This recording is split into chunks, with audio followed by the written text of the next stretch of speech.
Budget উত্তর সংবাদ সম্মেলনেও ঘুরে ফিরে আসে কালো টাকা সাদা করার সুযোগ আর বেনজিরদের দুর্নীতি প্রসঙ্গ। সাংবাদিকদের প্রশ্নের জবাবে প্রধানমন্ত্রীর অর্থনৈতিক বিষয়ক উপদেষ্টা ডক্টর মশিউর রহমান বলেন, তার বিরুদ্ধে নিশ্চয়ই কোনো আইনগত ব্যবস্থা নেওয়া হবে, তবে দেশের নাগরিক হিসাবে প্রয়োজনীয় সুরক্ষা পাওয়ারও অধিকার রাখে। নাগরিক হিসাবে তার যে অধিকার আছে সেটা থাকবে এবং বিচার ব্যবস্থাই সম্পন্ন করবে।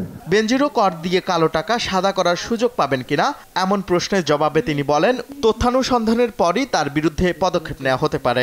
দুর্নীতি দমন কমিশন এটাকে তথ্য অনুসন্ধান করছে।